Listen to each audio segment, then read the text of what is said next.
Cathy, de Michael McDowell. Lu par Ariane Brousse. « Il voulait quoi, le vieux ?» demanda Cathy Slape. La belle-fille de Hannah était à la table de la cuisine. Elle avait 18 ans, une épaisse chevelure de jais et de beaux yeux noirs. N'était l'expression dure de sa bouche aux lèvres fines, elle aurait pu passer pour une jolie jeune femme. À l'aide d'un couteau très affûté, elle dépiotait méticuleusement un lapin, opération qui lui semblait assez familière. Hannah sourit. « Voulez savoir si le notaire était venu. Il est enfin décidé à nous donner l'argent. » Cathy sourit à son tour, et ce n'était pas agréable à voir. « Je savais qu'il le ferait, maman, je te l'avais dit. Je l'ai vu dans les feuilles au fond de ma tasse hier soir. Elles avaient dit qu'il le ferait aujourd'hui. » La peau du lapin retirée, Cathy la plia avec soin et la posa sur les 4 pattes sectionnées et parfaitement alignées sur la table.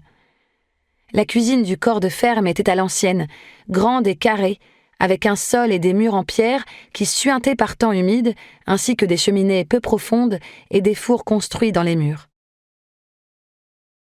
Tout autour, il y avait des placards sombres pour stocker les denrées et dans un coin, une pompe avec un évier et une évacuation. Au centre de la pièce, la table de bois brut était si longue qu'on pouvait se contenter de ne nettoyer qu'un seul côté à la fois. De nombreuses chaises dépareillées l'entouraient. C'était là que les Slape se réunissaient le plus souvent.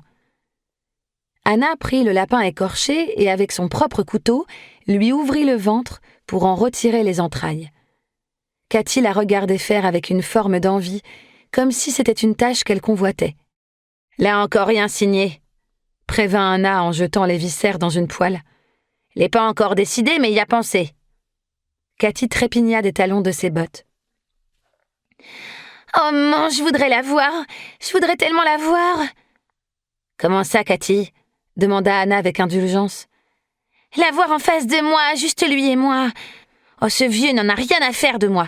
Ce vieux m'a même traitée de folle. » Elle se pencha, farfouilla dans un sac de toile ensanglanté posé par terre et en sortit aussitôt un nouveau lapin. « C'est parce que t'es monté un jour et que t'as regardé les lignes de sa main et le givre sur la vitre. Et tu lui as dit qu'il verrait pas le prochain Noël. »« C'est vrai !» s'écria Cathy d'un ton de triomphe malicieux. « Il est bon pour le cimetière. Il faut juste qu'il signe d'abord, hein, maman? Il signe et puis après il meurt, hein ?»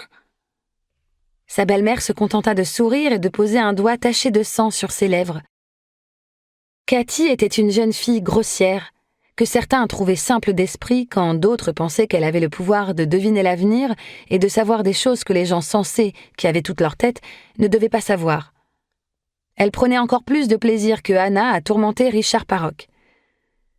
Après ce geste lui suggérant de baisser la voix, Cathy, enchantée, trancha les pattes du 2e lapin. Elle s'adressa à sa belle-mère dans un murmure énergique. « Oh, maman, comment tu penses qu'il va mourir, le vieux? Ça sera pas facile, non, dame? Il est aussi coriace qu'une poule de 10 ans. Je lui ai enlevé ses rideaux, je lui ai pris ses couvertures, et je rentre dans sa chambre en douce quand il dort pour ouvrir sa fenêtre, et pourtant, il attrape pas plus froid qu'une pierre au fond d'un ruisseau. N'importe qui aurait tout le temps mal à la gorge, mais lui, non. Je mets de la cendre dans ses haricots, mais il reste gras comme une motte de beurre. J'ai beau le surveiller d'aussi près que le lait sur le feu, c'est comme si qu'il n'y avait rien qui le dérangeait. » s'exclama-t-elle exaspérée.